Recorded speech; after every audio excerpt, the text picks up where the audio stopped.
नवनवीन माहितीपूर्ण व्हिडिओ बघण्यासाठी आरोग्य आपले हे चॅनल सबस्क्राइब करा। तुम्ही पेरू खात असाल, पण त्याच्या पानांचे फायदे माहिती आहेत का?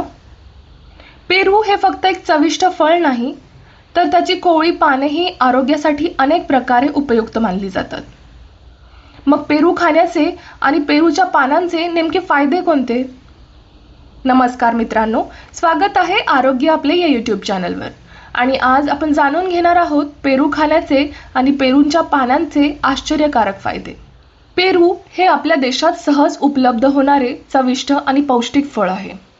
त्याची आंबट गोड चव लहानांपासून मोठ्यांपर्यंत सगळ्यांनाच आवडते। पण तुम्हाला माहिती आहे का, पेरूमध्ये व्हिटॅमिन सी, फायबर, पोटॅशियम आणि अँटीऑक्सिडंट्स भरपूर प्रमाणात असतात। म्हणूनच हे फळ आरोग्यासाठी अत्यंत फायदेशीर मानले जाते। विशेष म्हणजे केवळ पेरूच नाही, तर त्याची पानेही अनेक पारंपरिक घरगुती उपायांमध्ये वापरली जातात। पेरूमध्ये फायबरचे प्रमाण भरपूर असते, यामुळे पोट साफ राहण्यास मदत होते आणि बद्धकोष्ठतेचा त्रास कमी होण्यासही मदत मिळू शकते। तसेच पेरू खाल्ल्यानंतर पोट जास्त वेळ भरल्यासारखे वाटते, म्हणून वजन नियंत्रणात ठेवण्याचा प्रयत्न करणाऱ्यांसाठी पेरू एक चांगला पर्याय ठरू शकतो। पेरूमध्ये व्हिटॅमिन सी भरपूर प्रमाणात आढळते। काही वेळा संत्र्यापेक्षा जास्त पेरूमध्ये व्हिटॅमिन सी असू शकते। व्हिटॅमिन सी शरीराची रोगप्रतिकारशक्ती मजबूत ठेवण्यास मदत करते।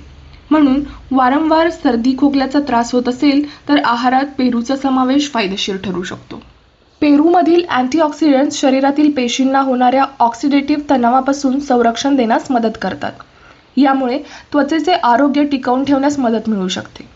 म्हणूनच अनेक जण पेरूला त्वचेसाठी फायदेशीर फळ मानतात। आता जाणून घेऊया पेरूच्या पानांबद्दल।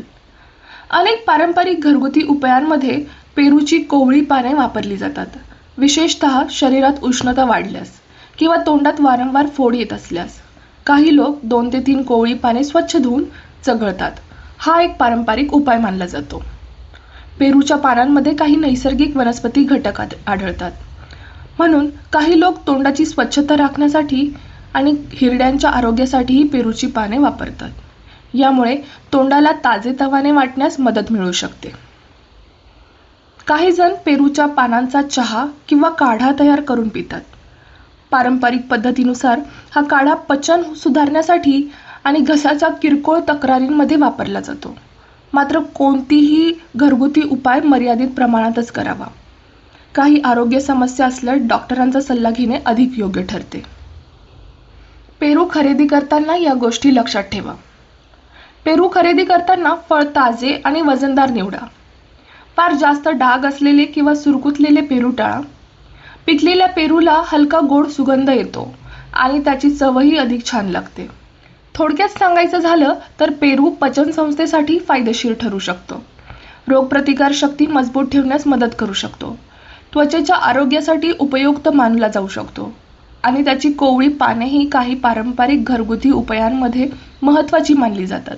म्हणूनच पेरू हे केवळ चविष्टच नाही, तर आरोग्यासाठी अत्यंत उपयुक्त फळ आहे। तुम्हाला पेरूची पानं वापरण्याचे घरगुती आणखीन काही उपाय माहिती आहेत का? आम्हाला कमेंटमध्ये नक्की सांगा। व्हिडिओ आवडला असेल तर लाईक करा, शेअर करा आणि अशाच आरोग्यविषयक माहितींसाठी आरोग्य आपले या यूट्यूब चॅनलला सबस्क्राईब करायला विसरू नका। धन्यवाद।